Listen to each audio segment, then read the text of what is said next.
Cultas e vinho verde.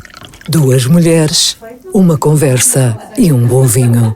Com Inês Menezes. Cultas e vinho verde aqui no Público, duas mulheres e a conversa que nasce deste encontro, um copo por companhia.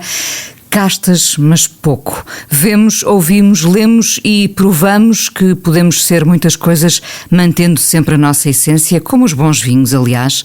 Estamos a descobrir hoje este Teixeiró 2024, castas Loureiro, Alvarinho e Avesso. Um vinho com notas de Madre Silva, pêssego e flor de laranjeira, da Quinta do Paço de Teixeiró, em Baião, fundada em 1788. Hoje temos connosco a Marta Martins Silva, muitos anos de jornalismo a empurrarem a Marta para a escrita. É hoje em dia também editora de não-ficção, mas vamos ao encontro desta escritora que encontrou em África o seu continente afetivo.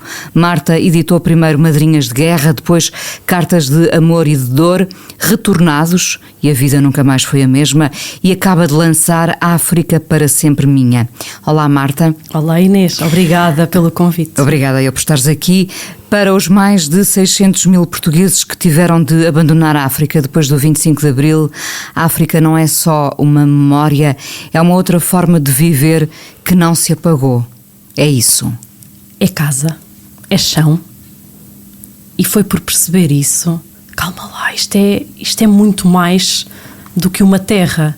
Isto é uma terra-casa, é uma terra-abraço, é uma terra-cor, que eu achei que precisava de fechar se calhar o ciclo com a África editando este livro, este África para Sempre Minha, que não é focado exclusivamente no retorno e nas histórias de dor e de sofrimento, mas é uma espécie de um tributo à África. Com as cores, a diversidade, como se diz no livro, até o céu era diferente, não é? É uma outra homenagem com menos dor. É uma homenagem que tem dor, mas eu acho que é um bocadinho o abraçar a dor e ressignificá-la. Ou seja, ok, esta dor aconteceu, isto faz parte de mim, mas eu tenho todo o direito de amar esta terra, apesar de tudo. E isto acontece muito não só com as pessoas que nasceram e viveram em África, como também com os antigos combatentes a quem eu dei aqui espaço. Neste livro as pessoas perguntavam, mas porquê? Os combatentes sofreram tanto em África, eles foram matar para não morrer em tantos casos. Mas eles também se apaixonaram por esta terra. A África eram as vistas largas, era uma terra completamente diferente daquilo que eles conheciam, tanto que muitos voltaram também já depois da reforma para a reencontrar. E é um bocadinho dar permissão para eles sentirem este amor. Ok, foi difícil, mas isto fez parte da vossa vida. Sendo que muitos voltam e não encontram o mesmo sítio que idealizaram durante anos, não é? Sim, há aqui várias perspectivas diferentes e várias formas também de regresso. Há o regresso da Paula, que é: uau, eu saí do avião e de repente este era o cheiro da minha casa, apesar de terem passado 50 anos, e eu estava em casa e eu vou voltar para esta casa depois de me reformar. Ao Xavier Figueiredo, jornalista, que foi voltando várias vezes à África, e ele até cita um jornalista americano que, a propósito de um tornado numa cidade, disse: a minha cidade está destruída, isto está uma porcaria, mas é a minha porcaria. Portanto, ele regressa a Angola com dificuldade, mas ele diz: eu não viajo pela Europa, eu todas as férias que fiz desde sempre foi para a África, porque aquilo é meu. Há um sentimento de posse muito forte que nós os que eu, no caso, não estive em África, não percebo, não vivi em África, já visitei, mas é preciso ter passado por essa experiência transformadora de ter vivido lá naqueles anos também, não é? E depois ter voltado para perceber esse sentimento de posse. Sim, porque as pessoas também, quando voltaram para um país, para Portugal, não é? Voltaram, quer dizer, quem voltou, porque muitos não voltaram, nunca cá tinham estado, ou tinham estado de visita, esta não era a casa deles. Voltaram para um país de vistas muito curtas, muito amarrado ainda, já em democracia, mas uma democracia muito bebé, ainda a dar os primeiros passos, ainda muito incipiente. Vinham para um país fechado, escuro, tacanho. E aí, por comparação, a África ainda se agigantava mais. O contraste era medonho, não é? Sim, a África das raparigas que andavam de mini saia, que jogavam basquete tal como os rapazes, a África das portas abertas, dos amigos que se visitam sem terem que bater à porta ou marcar visita. E foi muito esta África que eu quis trazer para aqui também. Para fechar este ciclo. Eu acho que fecha um ciclo com a África neste livro, acho. Então vamos falar do início do ciclo. Tu começas este processo de eternizar a África por causa de uma questão familiar dos teus avós ou por alguma reportagem que tenhas feito? Eu durante muitos anos, quase 15, acabei por quase todas as semanas, semanalmente, conviver com antigos combatentes da guerra colonial, porque a revista onde eu trabalhava tinha todas as semanas uma história contada na primeira pessoa de um antigo combatente. Histórias essas que tinham muita procura, todas as semanas havia combatentes a quererem relatar as suas histórias e eu fui entrando assim neste universo, primeiro pela porta da guerra colonial e apercebendo-me que nunca tinha visto um homem adulto chorar. E foi através destes homens que eu vi isso e que percebi de facto como era tão marcante, como um acontecimento podia ser tão marcante e marcar a vida toda. E passado 50 anos ainda provocar pesadelos, enfim, sonhos difíceis. Convívio com a realidade muito difícil. Sim, também, não é? Muito difícil. Abracei muitos destes homens enquanto fazia estas histórias, porque as palavras eram deles, não eram minhas, mas eu recolhia-as e transcrevia-as todas as semanas. E foi assim que surgiu Madrinhas de Guerra. Até foi por um convite da minha primeira editora, da Saída de Emergência, que me desafiou a escrever sobre as cartas trocadas entre os militares e as madrinhas de guerra, e nessa altura começou tudo a fazer muito sentido, como se as peças se fossem todas encaixando, e eu percebi com esse meu primeiro livro que eu gostava de contar a história, mas através das emoções, ou seja, a minha história era de factos, mas eu tinha que ter o lado emocional, e as cartas abriram-me esse universo e comecei a espreitar por este buraquinho da fechadura que era os anos 60 e 70 do século XX. E depois das madrinhas vieram as cartas de amor e dor, porque depois alarguei a toda a correspondência da guerra colonial e foi uma descoberta fascinante e de repente terminei esses dois e pensei, agora, eu acho que ainda não terminou. E pensei, mas eu tenho aqui uma história familiar, os meus avós viveram em África. Foi como se o trabalho, ou seja, uma oportunidade profissional, me tivesse aberto uma portinha para um lado emocional que eu também tinha um bocadinho fechado. Como é que eu nunca me tinha lembrado disso? Ou seja, foi pela via profissional que tu chegaste, no fundo, a esse lado mais familiar e afetivo, não é? Em que pudeste misturar os dois caminhos. É curioso, porque teria sido mais lógico, acho eu, ter sido ao contrário, ter esta história familiar e pensar, ok, eu quero escrever sobre isto, ainda por cima sou jornalista. Mas não, foi o lado profissional que de mansinho me foi levando até aos Retornados, que foi o terceiro, já pela minha editora, pela Contraponto, e de repente foi mesmo aquela coisa da peça do puzzle que encaixa. Uau, se calhar eu tinha que chegar aqui, eu tinha que fazer este caminho para chegar aqui. Os teus avós falavam muito da África? Eles falavam muito da África e eu percebi com o terceiro livro, com o Retornados, que devia os ter gravado e foi assim na altura um choque muito grande para mim, de mim para comigo, tipo, que tu gravas toda a gente, andas sempre com o teu gravador e não gravaste aquilo que eles foram contando ao longo dos anos.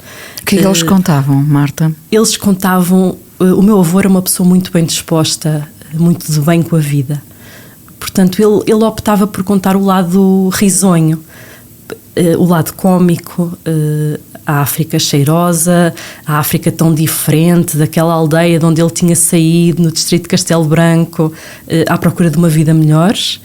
Ele primeiro foi sozinho, deixou os filhos, a mais nova com 1 mês, e depois a minha avó juntou-se a ele com 3 dos filhos. Portanto, esta história era muito contada.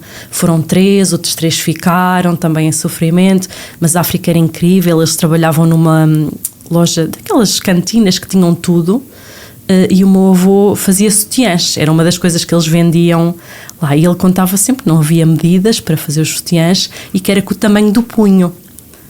Os homens iam comprar sutiãs para as mulheres e o meu avô perguntava, qual é o tamanho? E depois o meu avô fazia, as pessoas não me estão a ver a explicar, mas mostrava o punho para saber o tamanho. E de facto ele contava isso com muita graça. E depois contava também com graça, embora não tenha tido assim tanta graça, como fez um compartimento especial no cinto para conseguir trazer dinheiro para Portugal. E uma certa abertura secreta na mala também para conseguir trazer algum dinheiro para Portugal, quando eles tiveram que recomeçar, não é que começar de novo. Mas depois há uma série de memórias que nunca foram assim tão abertas, que não foram tão partilhadas. Só depois de eu ter lançado o meu livro, Retornados, é que, por exemplo, a minha mãe me disse que preferia não almoçar a ter que mostrar a senha que dizia Retornada na cantina do liceu por onde ela foi. Ela tinha 13 ou 14 anos. Nós já falámos anteriormente, noutro encontro, sobre esse estigma que houve num determinado Portugal, que eu penso que está completamente diluído. Já ninguém diz. Diria no passado, não é? Era retornado, mas lembro-me de ser miúda e de haver um dedo apontado aos retornados. Sim. Aquela é retornada, não é? E isso ter um peso medonho na altura, coisa que entretanto foi desaparecendo. Uma questão curiosa precisamente é destes mais de 600 mil que retornaram, ou alguns que conheceram o país pela primeira vez, quantos estarão vivos? Tens ideia? Não fazes a mínima ideia? Não faço ideia. Sinto sempre com os meus livros que estou a lutar contra o tempo. Estou numa corrida contra o tempo porque de facto é uma geração que vai desaparecendo e que eu ainda quero muito registar. Claro que há filhos, há netos, sim, mas os iniciais, não é? Vamos dizer assim, e eu aqui falo muito também de filhos e netos, daqueles que têm as memórias. Neste novo livro, No África para Sempre Minha, sim. Também, ou por exemplo, tenho aqui o caso de a Sandra marcou-me muito. A Sandra tinha 4 anos quando veio de Angola, em fuga, não é? Com os pais. E a Sandra disse-me que nunca soube de onde é que era. Ou seja, ela nunca se conseguiu encaixar. A Sandra já viveu em vários países e sente sempre que não está no sítio certo. E é uma coisa que ela associa ao facto de ter vindo tão pequenina de um país que não conseguiu também encaixar. Como se houvesse pessoas que procuram para sempre o seu país. Exatamente. Uma espécie de inadaptados. Exatamente. E eu acho que para essas pessoas é muito importante, isto sou eu a falar de fora, ok? Voltar à África. A Sandra quer muito voltar e eu acho que ela vai encontrar qualquer coisa dela nesta África se ela lá puser os pés um dia, que eu acredito que sim. Lembro que neste Coltas e Vinho Verde aqui no Público, com Memórias de África hoje, estamos a provar este Teixeiró 2024, castas, loureiro, alvarinho e avesso. Tendo em conta este largo universo em que tens trabalhado e com o qual tens trabalhado, qual será o sentimento dominante que percorre estas pessoas, estes testemunhos? Perda ou nostalgia? Eu acho que nostalgia, saudade. Saudade não só daquilo que se viveu, como daquilo que se queria ter vivido, que eu acho que ainda é mais doloroso, porque é uma coisa que foi interrompida. Eu tenho saudades de brincar naquele espaço com tanta liberdade e daquelas mangas que eu comia e de tudo aquilo que eu vivia, mas eu tenho saudade daquilo que eu acho que teria vivido aos 20, aos 30, aos 40 naquela terra. E é isso que eu acho que é mais difícil e por isso é que neste meu último livro, No África para Sempre Minha, eu fui à procura de pessoas que tentaram regressar. Algumas para ficar, outras só de visita, mas fui à procura deste sentimento de voltar a pôr os pés em casa. Conta-nos, eu sei que é difícil escolher, tu tens ouvido muita gente, mas 1 ou 2 exemplos de alguém que quer voltar ou de alguém que ficou marcado para sempre. Enfim, todos terão ficado de alguma forma marcados, mas que também te tenham marcado a ti, Marta. Por exemplo, todos me marcam, é verdade, claro que sim. Quando uma pessoa ouve as histórias dos outros é impossível não se sentir também ela dentro daquelas histórias. Marcam-me pormenores, marca-me a Paula Frias, que já 2 anos depois de ter regressado a Portugal, era uma menina, 10, 12 anos quando veio, 2 anos depois é que ela arranjou coragem para perguntar à mãe: mãe, quando é que nós voltamos a Angola? E a mãe disse: nós já não voltamos. E isto arrepia-me pensar que alguém esperou tanto tempo para ter coragem de perguntar quando é que voltava. Este pormenor da Paula Frias marca-me muito. A Paula Ferreira da Silva marca-me muito este regresso dela 50 anos depois. Imaginá-la sozinha no aeroporto, a sentir este bafo quente africano e a achar que chegou a casa depois de tantos anos e depois, quando regressou a Portugal, depois desta visita a Moçambique, disse aos filhos: olhem, Quando eu me reformar, estamos a falar de uma médica de 50 e tal anos, quando eu me reformar eu já sei para onde é que eu vou voltar a casa, ok? Marca-me. É impressionante esse magnetismo, não é? É. O Paulo Malou, o dentista, tem uma história familiar muito ligada à África, ele nasceu lá, toda a família também, e marcou-me muito quando ele disse que o pai regressou à África numa pequena quinta em Coimbra, depois no regresso a Portugal, que eles foram a custo construindo, os filhos, todos trabalhando naquela quinta, e que se levantava às 5 da manhã, pegava no trator, e quando os filhos o viam diziam, ok, ele de certa forma, ele voltou à África. Cada um pôde construir, no fundo, tentou construir a sua África depois neste país. O Gonçalo M. Tavares dizia que o teu livro Retornados não era apenas importante, era necessário. Sentes em ti esta responsabilidade de perpetuar essa memória, mesmo que estejas a tentar fechar um ciclo? É uma pergunta muito boa, porque eu sinto mesmo isso. Eu estou sempre a dizer isto, eu acho que fechei um ciclo, mas depois abro as minhas mensagens das redes sociais. No outro dia um professor que já tinha lido o Retornados e agora leu África para Sempre Minha, mandou-me um áudio a contar uma história dele, dizer que a mãe morreu em 2008, o pai morreu em 2008 e que a mãe, quando o caixão deixa a terra, não é, aquela parte antes de se pôr a terra, atirou lá para dentro as chaves da casa deles em Angola. E quando chegam estas histórias, à medida que as pessoas vão lendo mais um livro, eu vou pensando, bom, se calhar ainda há aqui terreno para continuar e se calhar ainda há pessoas que precisam que eu continue a contar estas histórias. Portanto, eu sinto nem que seja isso o início de um romance, é uma imagem fortíssima essa. É assim uma coisa. Eu ouvi e fiquei logo comovida, porque depois comovo-me sempre bastante, sou um bocadinho também de choro fácil, mas porque me envolvo muito com as histórias das pessoas. E por isso pode ser o fecho de um ciclo e o início de outro, quem sabe? Faltou a muitos, e sobretudo homens com mais dificuldade de demonstrar a sua vulnerabilidade, faltou a muitos poder chorar, não é? Muitos homens engoliram as suas lágrimas e a dor de décadas.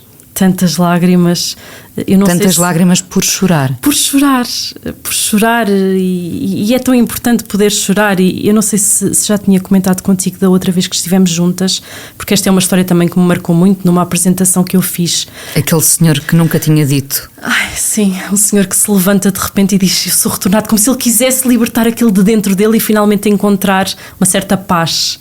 Ele nunca tinha dito em público que era retornado. Estamos a falar de... Foi há quantos anos isso? Foi há 2 anos. Portanto, ele atravessou uma vida... sem contar a ninguém, e era uma pessoa relativamente conhecida na localidade onde morava e onde estávamos a fazer a apresentação, e há o espanto das pessoas que estão a assistir. Sério? Não sabíamos. Aquele homem passou 50 anos sem dizer uma coisa que faz parte dele e que é tão... Mais uma vez, por causa do estigma.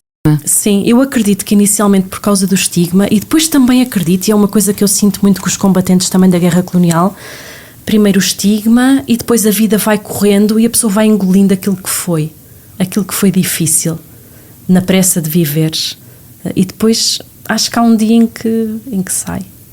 Ainda bem que sai. Ainda bem. Acabaste por criar essa rede de contactos, muita gente, reencontros também.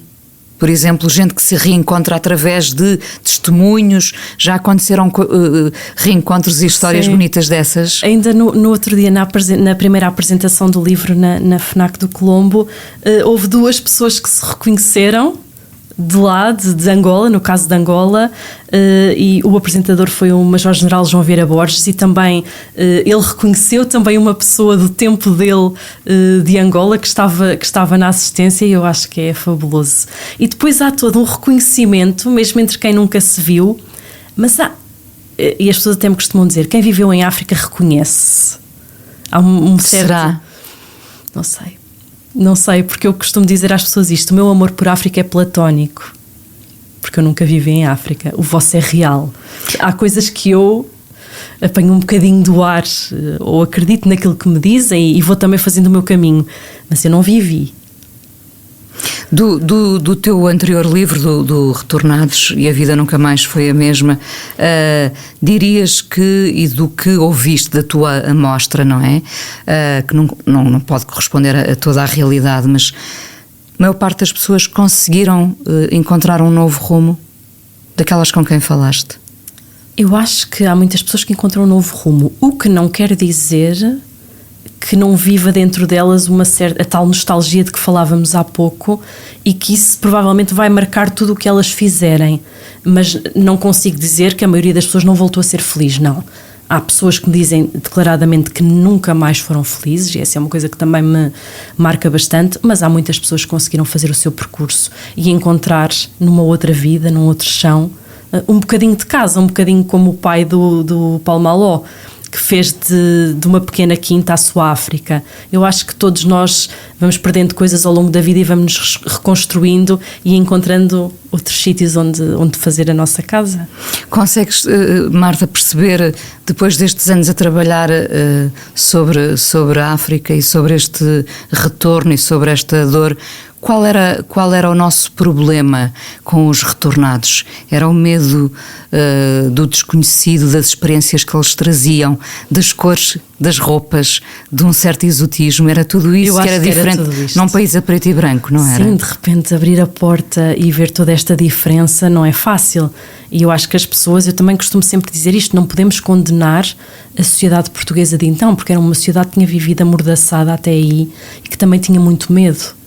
Eu acho que toda a gente tinha muito medo, quem estava, quem veio, mas sim, era uma cor diferente, era uma vibração diferente, e era sempre o medo que ainda hoje existe e persiste com quem vem de fora, que é de perder um emprego, como se alguém nos fosse roubar alguma coisa. É sempre essa a ideia que nos estão a tirar o que é nosso, não é?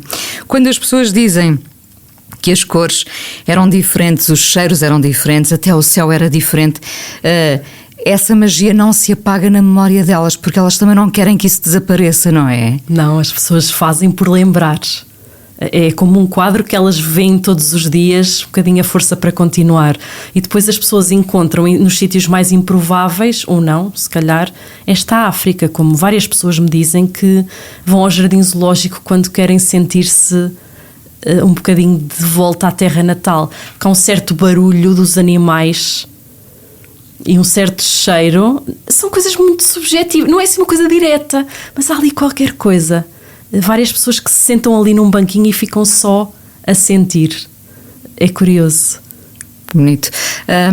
Tentas, com estes 4 livros que já editaste sobre este universo, as madrinhas de guerra, as cartas trocadas, os retornados, agora esta África de um certo deslumbramento, tentas não te repetir? É difícil, não é? Deve ser. Sim, tento sempre oferecer coisas diferentes ao leitor. Não fazia sentido estar a repetir.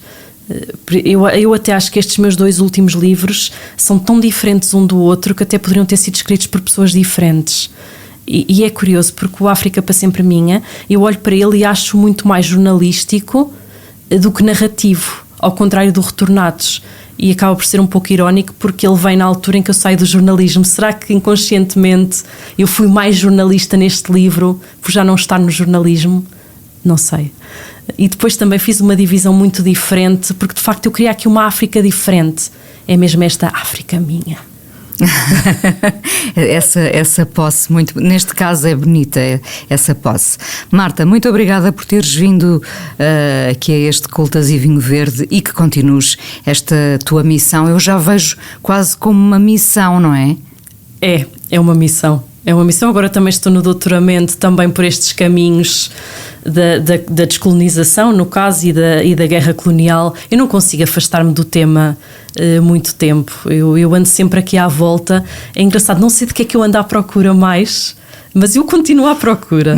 Se calhar não andas à procura, tu já encontraste o teu território e estás a explorá-lo, não é? Sim. Portanto, se agora quiseres fazer uma coisa diferente, provavelmente pode ser um romance passado na África, e que entretanto tu já construíste, tu também já tens a tua África. Eu já tenho a minha África, e quero muito ir a alguns sítios em África, sobretudo à zona onde viveram os meus avós, em Moçambique, à terra onde eles viveram, e a minha mãe, talvez se calhar recuperar também um bocadinho de mim, quem sabe. Encontraste lá. Com este Teixeiró 2024 brindamos aqui? Olha, eu acho que a conversas boas como esta e às pessoas boas. Eu tenho pensado muito nisto nos últimos tempos e mesmo em relação aos meus filhos, o que é que eu quero para eles? Que estejam rodeados de boas pessoas. Portanto, às pessoas boas. Venha de lá esse brinde.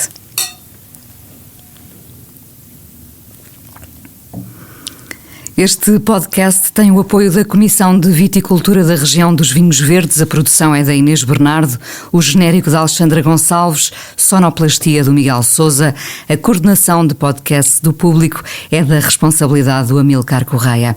Voltamos para a semana. Cultas e Vinho Verde, com Inês Menezes.